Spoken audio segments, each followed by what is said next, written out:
Hi, everyone, and welcome to the Thrive Co-Living podcast and YouTube broadcast. Thrive Co-Living is a new concept in creative community building. Sustainable, multicultural, multi-generational, and inclusive, Thrive Co-Living communities are built from repurposed big box stores or other suitable buildings. In this series, myself, Jennifer Hooper, and Thrive founder, Mark Stein, will weave together the tapestry that makes up the physical and spiritual components of this new concept in community living. Now on with the show.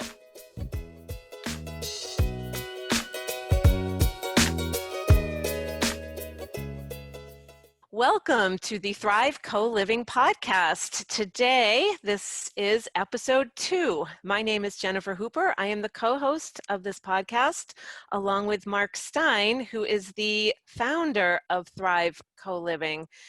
And I'm going to turn it over to Mark and have him give us maybe a 1 or 2 sentence overview, but for the details of what Thrive is, go back and listen to or watch on YouTube the first episode where we really take a deep dive into what Thrive Co-Living is. But hello, Mark, how you doing? Hi there, great. Glad to be back, thank you. So we have Christine De Lazaro today, and we're going to talk about pets and animals. We definitely want to have Thrive be an animal-friendly environment, but not only do people have to live together in relatively close quarters, but a lot of people will have their animals. So we wanted to talk about that. And Christine, first tell us a little bit about your background and how you come to this focus on animals. Okay, welcome. Yes, my name's Christine De Lazaro, and I've really been working with animals my whole life. Was raised in a family where we had goats, chickens, cats, dogs. They're very much part of our lives, you know. And then I later entered working in the animal health field, working in veterinary hospitals, you know. I've been doing that for 30 plus years. I guess you'd call my official job I'm a veterinary technician, but my role is varied in the clinics that I have worked in and work in now. I worked in a all feline practice in New York City for about 9 years. That's really where I got really got my claws into the work that I do. And while I was working there, and I say this is related to what we're talking about, because really when we talk about animal health and pets and wanting to live with animals, you know, there is a balance between, you know, the people and the animals and the communication between them and how we can all get along. While I was working at this hospital in New York City, we actually had a fire. All the animals were rescued, but it was in the summer, and this animal hospital had a boarding facility, and all these people had nowhere to board their animals during the peak of the season. It's vacation time. So a coworker and I decided, let's offer our services as pet sitters. Now, this was in the 80s. I don't know that it's very mainstream now to have a professional pet sitter. And this really was another great opportunity to help people keep their animals safe in their own homes. If the animal got sick, I could bring it to the clinic where they already have an established health care. So I also had my own pet sitting business. So I have this kind of both things going. And then since 1997, I've lived here in Louisville. And again, I work in all feline. It just so happens that's where I landed again, all feline, the cat clinic of Louisville. And again, I have a lot of, not right now because of COVID, no one's traveling, but of quite a few animals that I take care of when people go away. And again, I get to see through the clinic and also working with people in their homes, really a full spectrum of people's concerns about their pets and problems they have and what kind of health care do they need, and really just that balance of communication of how can the pet owner be like an advocate for their pet and give them the best care they need. That kind of sums up my background. What do you see as some of the biggest problems that people have with their pets, especially as far as their neighbors? So what do you see? I'm going to say noise, barking problems. That's a big one. Okay. I guess, you know, cats and dogs, like some people will let their animals roam. Doesn't always fly in certain neighborhood situations. And I think perhaps for sure, if you're going to have a communal setting, there would have to be some boundaries, some rules, some, not just for everybody's safety, really, too. You know, a roaming animal could bite somebody, could dig up somebody's yard. Those noise things I'm thinking of mostly, or just like you might, in the communal living situation, there might be people who are kind of afraid of animals or not so sure about them, and they shouldn't have to be have to deal with animals that are just coming into their space. So I guess that would be something I would start with anyway. Do people generally feel like some people do with their kids, oh, my child would never do anything wrong? You must be talking about somebody else's dog that could do that. Well, you know, this is just me personally. For instance, if I go to like a big park, we have Cherokee Park here, and sometimes I'm actually working. There's a leash law in that park. I've got my dog on a leash, and somebody else's dog comes running up to my dog, and the owners always say, "It's okay, he's friendly, he won't bite." But my dog's freaked out. That's not okay with me. I think that's and there's just some unknowns, because you don't know how dogs are going to react to one another. There's been plenty of instances, believe me, in the animal hospitals I've worked in, because I did work in a cat and dog hospital here in Louisville for quite a few years as well. Dogs getting in fights and getting really hurt just in a park because they weren't on a leash. So that's one example. So in that scenario, I think what you're saying is that a lot of that chaos could be avoided if the dog was just on the leash in the first place.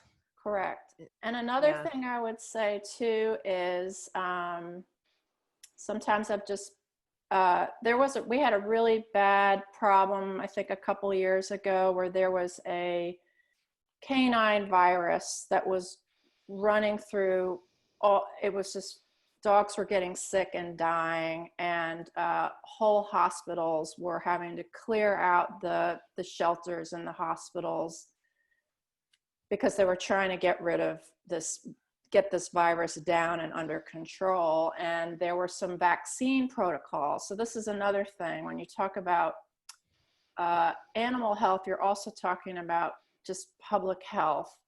So I was sitting in the park one day during this whole thing, and people were letting their dogs off the leash and commingle with each other. It's very similar to what we're dealing with now with the COVID thing. And I thought to myself, these people don't know if the other dog's been vaccinated, or they don't know, they just don't know. And they're putting their dog at risk they're putting maybe the other dogs being at risk. Those are the kind of things that you want to avoid. A good health protocol, I think, if in this co-living situation, I think you very much should have a plan for, or just some real, again, rules, things that really to keep everybody, humans and animals, safe. These are the vaccines that should be done. These are the, I mean, fleas and ticks, you know, zoonotic diseases, things that could be prevented. What are the preventative things that we can do to keep our pets healthy, to keep also the people healthy?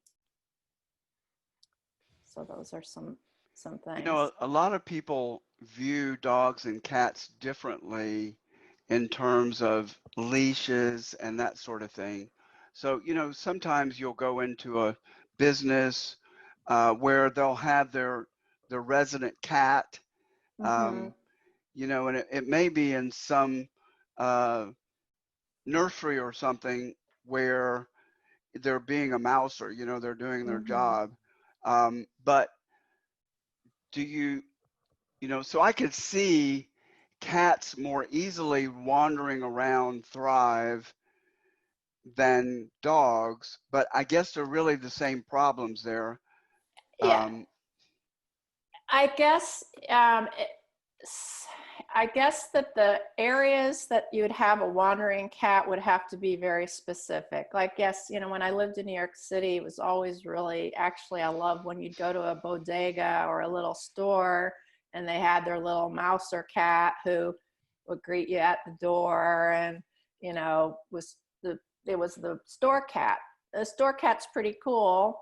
Again, I never knew if the animal was being properly cared for by a veterinarian, but you could have that control in the, like, say you had a lobby somewhere, you know, however this community is, there might be certain areas where they might have a community cat, maybe for people who don't really want a pet in their private space, you know, like maybe there's a communal space where people have coffee and, you know, chat or whatever. Maybe there'll be some cats there and you'll know exactly that they're good with people, good with, you know, maybe might have to be good with dogs. I mean, you would have to kind of decide about these situations. Dogs and cats maybe could get along, but again, they're individuals too. Some cats cannot be around dogs. Some dogs, they can't help it, they got to chase the cat. Other dogs are like, oh, I'm totally chill about having a cat around. They're just individuals just like we are. But so Mark, let me ask you this question. As far as pets are concerned in the Thrive co-living communities, will they be limited to certain areas? Will they have carte blanche access to all the hallways? Is that still evolving? Yeah, I don't have any firm ideas about it at this point, you know, and each particular facility will be a co-op, so it'll have its own board of directors, and I would like to see us, as much as possible, make decisions by consensus and not by majority rule, so that people are as involved as they can be and it's as participatory as it can be. But I feel like the people that are going to be drawn there are, a lot of them are going to, if not most, are going to be really pet friendly and, you know, want to have their pets. A lot of people, more people I think, are traveling with their animals now. So lodging is being a lot more open to it. But, you know, I don't know. I think I want for everybody to have maximum freedom as long as we're not impinging on somebody else, you know. So if we could safely have a cat, I think a cat wandering around is a little easier if the dogs are leashed than doing that with a dog, because you can have a really small dog who's not leashed and somebody comes in with a big dog that is leashed and still have a tug of war with the big dog wanting to get at the little dog. So I guess I feel like, and I'm more of a dog person than a cat person, but I guess I feel like cats can get out of the way faster. I don't know, they seem to be able to take up for themselves a little easier if the dogs were on the leash. I don't know, Christine, you're a cat person. What do you? I am a cat person, but I'm thinking also, I don't see a wandering dog, because dogs are pack animals. They want to be with their people. You know what I mean? They want to be with their pack. So they're not apt to really be kind of wandering around, maybe a little bit, but for the most part, I feel like they're going to want to be with their owners or their family. And I'm not suggesting that you have loose cats at Thrive Co-Living.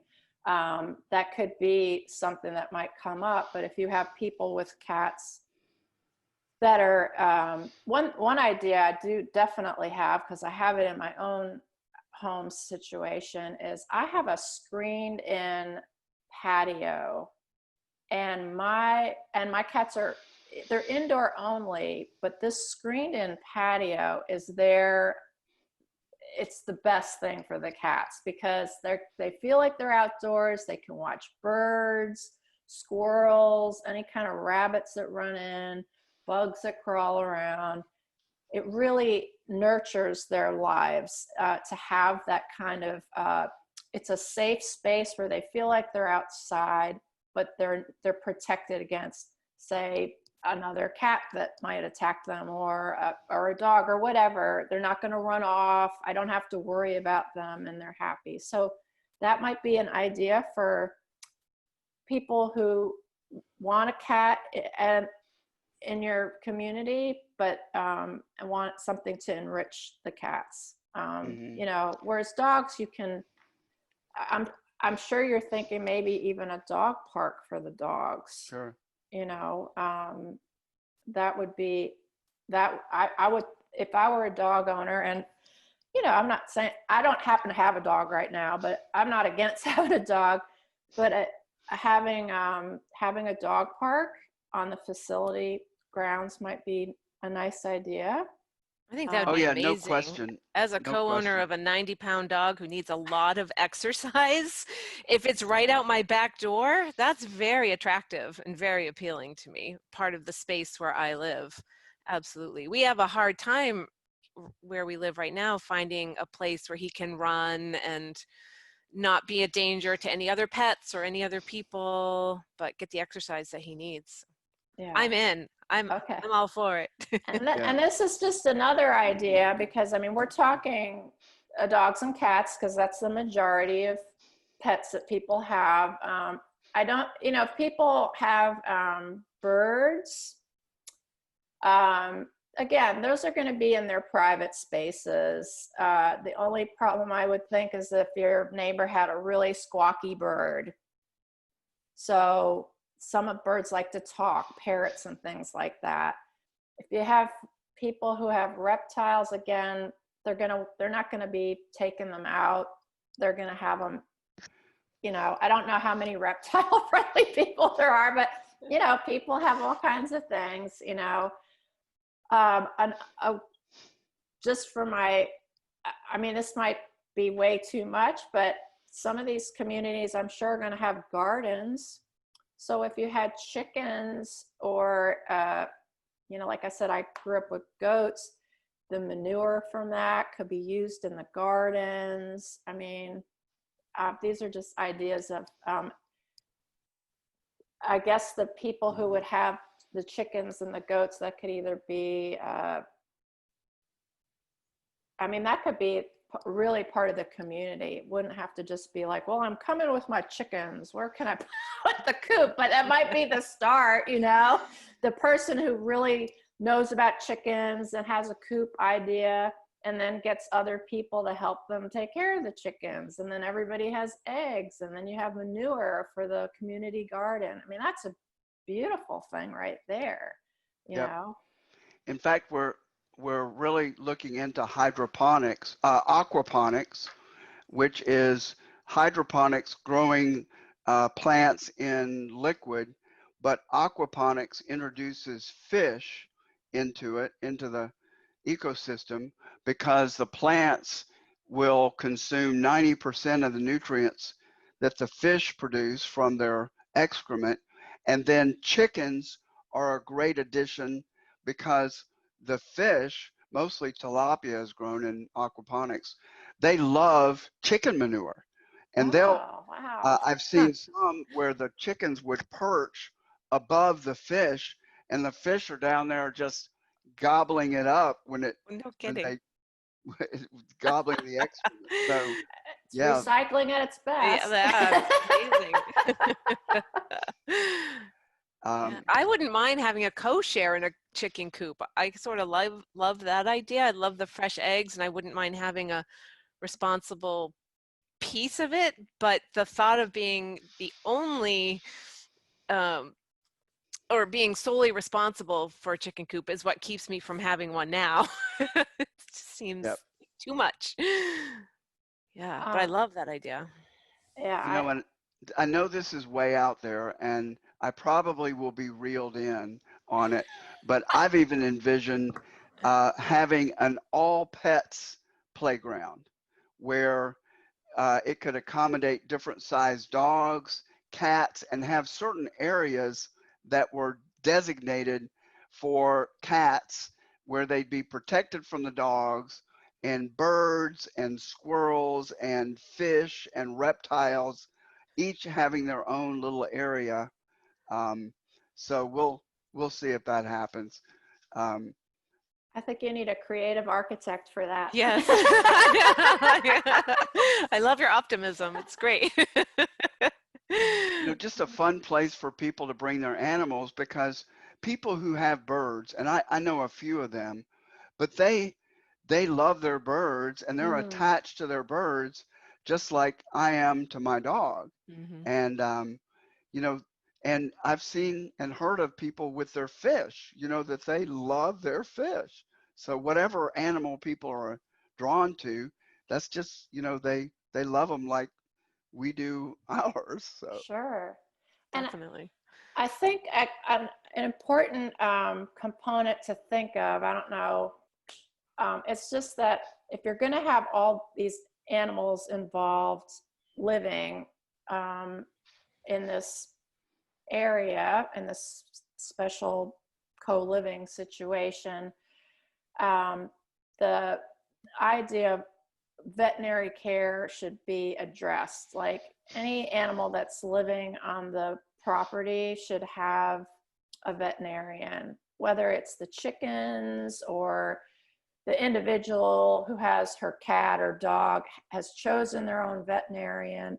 I would say, and I think it would be important that all the animals on the property have a veterinarian that they are established with, because and an have emergency certain can, shots that are required, certain minimum standards that everybody has to have based on whatever animal they have.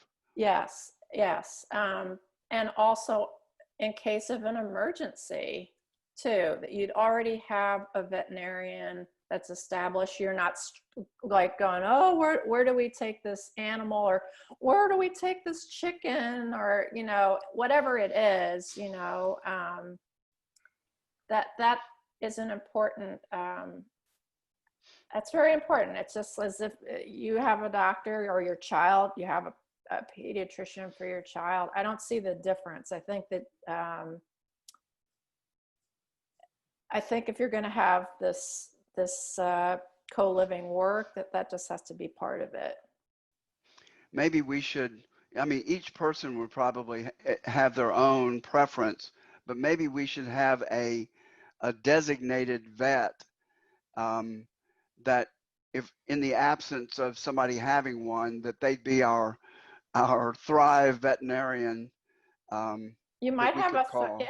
you could have a Thrive veterinarian, or maybe just have some options. Or Mhm. I guess these are just things to think about. I'm sure they'll get more specific as you go along, but Yeah, because that there's I some think that veterinary specialists. service is so important. And I'll give you a short story. Last weekend, my husband and I were about an hour and a half away from we live, out in the middle of the woods. We were sleeping in a treehouse, which was kind of fun.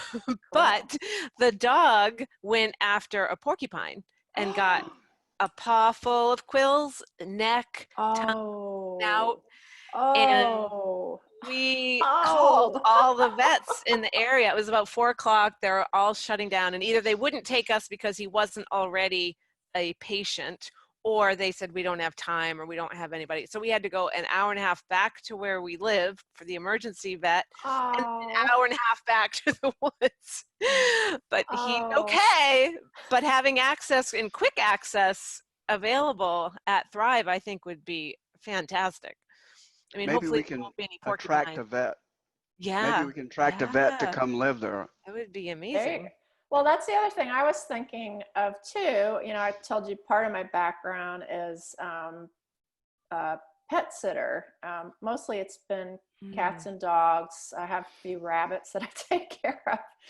Um, I don't, you could either have somebody like me on the premise that could maybe do that for everybody, or depending on the kind of people you have, if you've got these really amazing animal friendly people that amongst themselves could maybe form a little animal section where it'd be like, okay, I'd be comfortable to take care of your dog when you go out of town. Do you know what I'm Hmm. saying? Like, where you don't really, you could take the professional out of it if you wanted to. Great if you had one, but what if they weren't available? And you'd have this like little group of, you know, people that have signed up who, you know, you feel comfortable with. And of course you would like, you know, you would prep them, well, this is what I need and this is what I'm, you know, when I'm going. That's just an idea of like where you're really involving the community, and you don't have to go outside of the community to have somebody. It'd be like if you felt comfortable for somebody to babysit your kid, Mhm. you know Right. what I mean? Because Kind of you like a see pet this, sitting co-op, right? right, right, Yeah, within, yeah. within the community. I love that. Just like if we were going to have a garden, I'm sure there'd be people signing up to work in the garden. You could have the same thing with the, you know, with pet care for people who are going away and they want to keep their pet in the community, safe where the animal knows where it is and probably has met some of these people before if it were a dog, you know, and you're socially going to the dog park or taking your dog on the leash to other people's little whatever. If there's a Mhm. communal room that's dog, they're going to let the dogs in, you know, the dogs already know some of these people, or it's just an idea. Yeah, no, I think that's great. And you know, I bet you for every dog in the community, um, I keep going back to dogs just because that's my thing, but um, I bet there's one person that that dog loves and that loves that dog almost as much as the owner, and that would be the natural person, you know, to do that. And Mm-hmm. they sort of sign up. You know, if you need to Mm-hmm. go out of town, I want to keep Scruffy. Yeah. Absolutely. Absolutely. Yeah. So I think a lot of that people and animals would self-select Mm-hmm. their pair. Probably. Any other suggestions that come to mind, Christine, about, you know, how to manage things Um, and keeping people safe and animals safe? I feel like we covered a lot of ground. Pretty much everything I had on my list, you know. Maybe talk about COVID a little bit and how things have changed with COVID, because even though the worst of it will surely be beyond us in 6 months, I think we're still going to have some of this. So, what have you seen related to COVID and people and their pets? Well, for sure, people are bonding more with their animals, and people are adopting a lot of animals. At the clinic I work at, I can't believe how many new clients we have, because they're like, we just adopted this cat. And we've been so busy because people are with their animals more, and they're like, oh, I never noticed this about Sugar. And and like all of a sudden we're seeing people are bringing their pets in more because they've been spending more time. They have time to bring the cat to the vet. I don't think we're alone. I think a lot of animal hospitals have seen this. And so, yeah, it's just making people very much more bonded with their animals than ever before. And think of how much comfort they bring us. I mean, my cats are my sanity, because I know when I come home from work, they're happy to see me. They're just, they're always happy to see me. They lower my blood pressure down. I mean, and I'm sure when people with dogs, I see all my neighbors. I've never seen so many people walking. Everyone's spending a lot more time with their dogs. This is dog heaven right now. I think when people start going back to work, this might be a little bit upsetting for the dogs. I think the cats, not so much. I think the cats are like, this is my nap time. What are you doing home? Why are you here? Yeah, like, it's my nap time. You can go away now. But dogs are going to be a little bit more anxious when people go back to work. So people maybe need to start thinking about ways that they can prepare their dogs for that, which I think would be making them have some alone time, quiet time, where they're okay to be whatever in their bed and their crate or whatever, and you maybe go out and take a walk, and they're okay. Like, they don't have to be with you 24/7. They're going to be okay. I don't know. Can that you tell might our be, dog that? I know. Please. That might be an issue, or just, yeah, I mean, 24/7. I was going to say, it sounds like you have a dog that needs to get worn out, like just has to be walked multiple times, run around. And I don't know if you have doggy daycare where you live. Yeah, we do put him, actually he's in a kennel for a couple nights right now because we got away, but he has separation anxiety, so he's had some trauma in his life. Yeah, that is really hard. I'm not going to tell you that's an easy thing to cope with, and we're going to be seeing more dogs with that problem. It's a lot of work. I don't know what else to say. We could spend a whole other animal. I know, we could have a whole episode on that alone. Yeah. But I mean, I guess my whole thing, we all are experiencing now more than ever how our pets are just enrich our lives. They just they're just glad to be with us. They rely on us in this totally unconditional way, where they're just a constant, they just bring joy to our lives. And so of course people are gonna, if they're gonna come to Thrive, if people who are gonna live at Thrive Co-Living are gonna want to live with other people, that means they're gonna bring in their pets. They're people who like to coexist with other people and beings. And And I've gotten through this whole podcast without talking about my awesome dog Duncan. And where is Duncan? How come we can't see him? He is absolutely going to love being there. He sort of rubs against people like a cat does, is he a wiener? Yep. He just loves people. So he's going to have a great time, and awesome. And a good welcoming committee for new people. So I can't wait to get him in that environment. That's great. I bet. Yeah. Oh, yeah. So I think just to recap some of the things that we've talked about, at least so far, in terms of having this enriching community with our pets, because they provide so much value.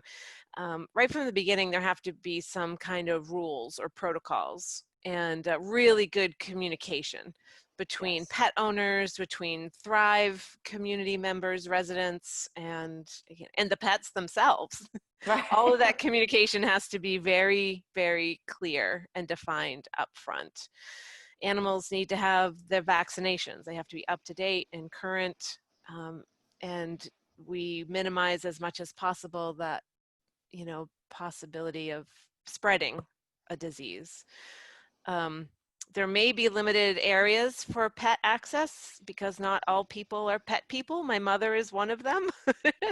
She loves the Thrive community idea, but I don't know that she would appreciate seeing pets everywhere she went. So, maybe designated areas is a really good And idea. some people have allergies and things too. Yes, I have cat allergies. I do like them, but I can't spend a lot of time around them. So that's another good one. And phobias. There are people that are deathly afraid of certain animals. So we've got to be sensitive to that. Yep. Absolutely. And then I love the idea of some kind of pet service co-op or share or just communication among the community, and then access to veterinarian care, whether that's on site or nearby, something like that, having a place where people can go. I think those are all really strong ideas for Thrive. And at least a dog park, if not a pet park. Yes. You can have your dog park and then your cat park and then your rat park and your bird park and your chicken park. Right. Well, you could have like the farm, and then you could have the farm park. Right. They're all used to being together. Right. Love that. This is amazing. I've loved this conversation. Yeah, this was a lot of fun. Yeah, thank you so much, Christine, for being with us. Oh, you're welcome. Yeah, my pleasure. It's been great to share my ideas and to hear your ideas. Yes. Awesome. Fantastic. Well, thank you, and we'll be Jennifer. back Thank you, Mark. soon. Okay. Have a good evening.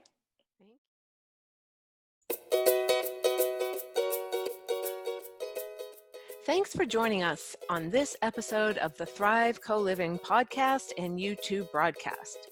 To discover more about our mission, activities, and how to find us on social media, please check out our website at thrivecolivingcommunities.org. There you can also learn how you can support this creative vision in community co-living. Thanks for tuning in. We'll be back soon.